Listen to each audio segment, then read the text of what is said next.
નમસ્કાર. સાહિત્ય એ લોકજીવનનું પ્રતિબિંબ છે. સમાજ અને વ્યક્તિ તેના થકી ઘડાય છે.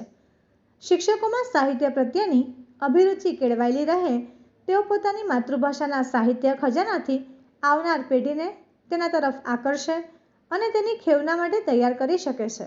નારાયણ વિદ્યાવિહાર આ માટે સતત પ્રયત્નશીલ છે. સાહિત્ય માટે પુસ્તક સંવાદ, આવો લેખકને મળીએ, વિવિધ સાહિત્યિક સ્પર્ધાઓ વગેરે દ્વારા બાળમાનસને કેળવવા, તેના પ્રત્યેની સંવેદના જગાવવાના પ્રયત્નો કરે છે. વિદ્યાર્થી પુસ્તક સંવાદો પણ તેને કારણે જ વધ્યા છે. વાંચન વધ્યું છે. શિક્ષકોના પુસ્તક સંવાદની શ્રેણી 1999થી આજ સુધી સતત વહેતી રહી છે, જે 222માં પુસ્તક સંવાદે પહોંચી છે. ગત માસમાં 221મો પુસ્તક સંવાદ ગુજરાતી સાહિત્યના પ્રતિષ્ઠિત સાહિત્યકાર જયંતી દલાલની નવલકથા દીવું અને વિભા ઉપર આપણે માણ્યો હતો.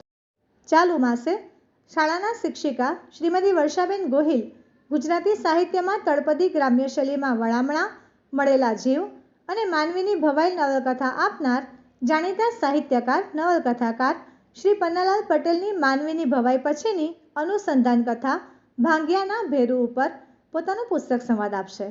આ નવલત્રયીમાં માનવીની ભવાઈ પ્રથમ કૃતિ એટલે સર્જકના સર્જનનો આનંદ, વિશેષ પાત્રો, ભાષાની દ્રષ્ટિએ હૃદયમાં તાજગી ભરી દે છે.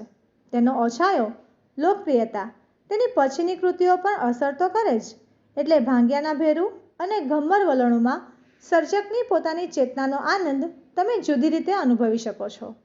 કથાત્રયીના લેખક શ્રી પન્નાલાલ પટેલના હિસાબે મૂળ તો આ વાત જ કાળની છે. કાળની અંદર ઈશાન્ય પ્રદેશ છે. પ્રદેશની અંદરનો સમાજ છે. સમાજમાં કાળુ રાજુ છે ને કાળુ રાજુના ભીતરમાં પુરુષ છે ને સ્ત્રી છે. આ કથા વિશે એક જ વાક્યમાં કહીએ તો સ્ત્રી અને પુરુષમાં વહેંચાઈ રહેલી પ્રકૃતિ સમાજના સંદર્ભમાં દ્વૈતને પામવા ગડમથલ કરી રહી છે. આ કૃતિને વધુ માણવા શાળા પરિવાર શાળાની યુટ્યુબ ચેનલ પર તારીખ 29/2/2024ને ગુરુવારે સવારે 11:30 કલાકને આપને આમંત્રણ પાઠવે છે. અન્ય પુસ્તક સંવાદને માણવા આપ શાળાની ચેનલને સબસ્ક્રાઇબ કરી શકો છો.